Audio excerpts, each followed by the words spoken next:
नमस्कार दोस्तों, आप देख रहे हैं भारत न्यूज़ बुलेटिन और मैं हूं आपका दोस्त भरत।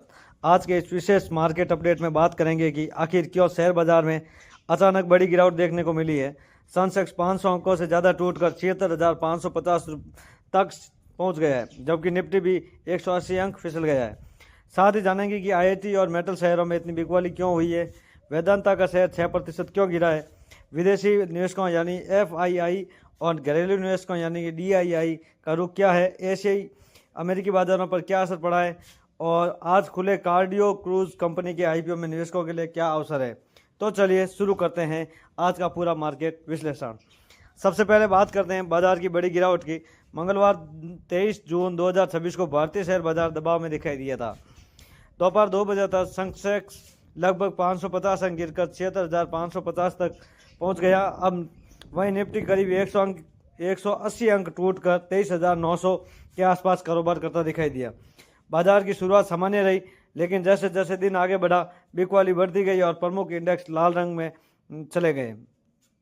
निवेशकों में सतर्कता का माहौल दिखाई दिया और कई बड़े सेक्टर में मुनाफा वसूली देखने को मिली।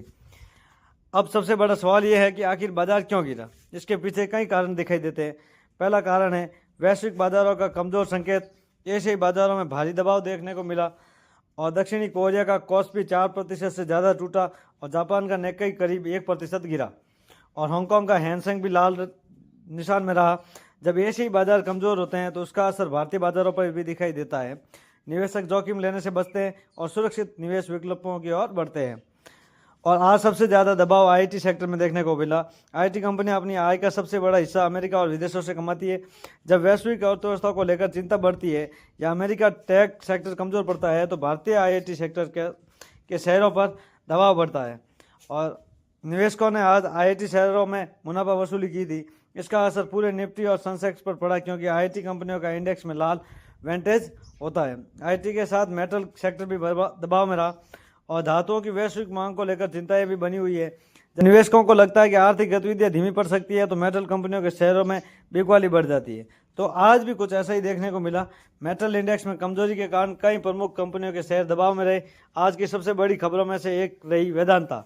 वेदांता का शेयर लगभग 6% तक गिर गया। इसका कारण था प्रमोटर द्वारा ब्लॉक डील के जरिए हिस्सेदारी को बेचना।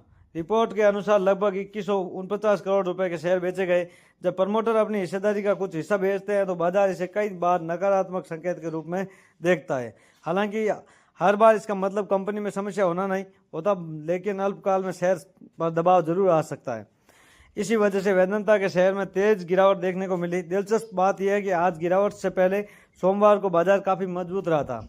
22 जून को सेंसेक्स 291 अंक तक चढ़ा था।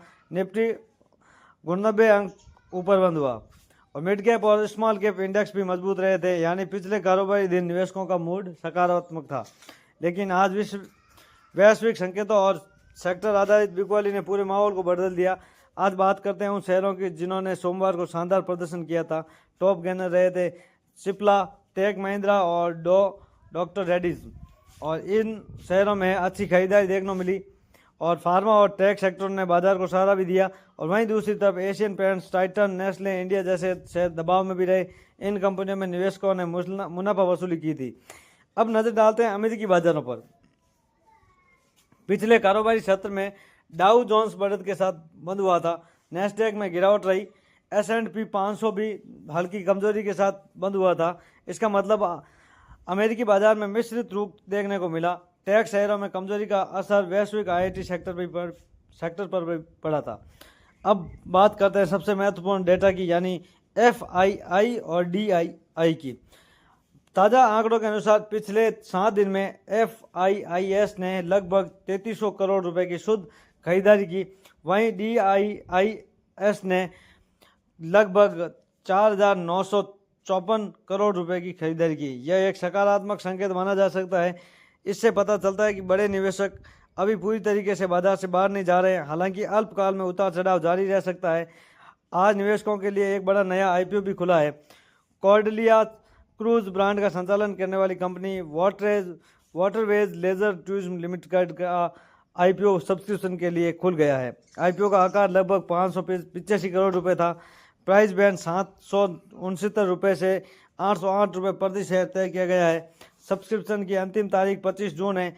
ये कंपनी समुद्र क्रूज पर्यटन क्षेत्र में काम करती है। जो निवेशक आईपीओ में रुचि रखते हैं उन्हें कंपनियों के वित्तीय प्रदर्शन, कर्ज, मुनाफे और भविष्य की योजनाओं का अध्ययन अवश्य करना चाहिए। अब सवाल ये रहा कि आगे बाजार का रुख कैसा रह सकता है। विशेषज्ञों के अनुसार निवेशकों की नज़र वैश्विक बाजारों, अमेरिकी आर्थिक आंकड़ों, विदेशी निवेशकों की गतिविधियां, कच्चे तेल की कीमतों और आने वाले कॉरपोरेट नतीजों पर रहेगी।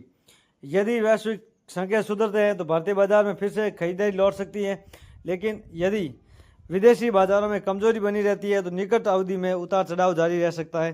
तो दोस्तों, आज के बाजार में हमने देखा कि सेंसेक्स 500 से ज़्यादा अंक गिरा, निफ्टी 180 अंक गिरा, आईटी और मेटल शेयरों में बिकवाली रही और वेदांता का शेयर 6% फिसला, जबकि विदेशी निवेशकों की खरीदारी ने कुछ राहत देने का काम भी किया है। साथ ही कार्डियोलिज क्रूज कंपनी का आईपीओ भी निवेशकों के लिए खुल गया है। अगर आपको ये मार्केट अपडेट पसंद आया हो तो वीडियो को लाइक करें, चैनल को सब्सक्राइब करें और बेल आइकन जरूर दबाएं। मैं हूं आपका दोस्त भरत। मिलते हैं अगली बड़ी बिजनेस अपडेट के साथ। धन्यवाद। जय हिंद, जय भारत।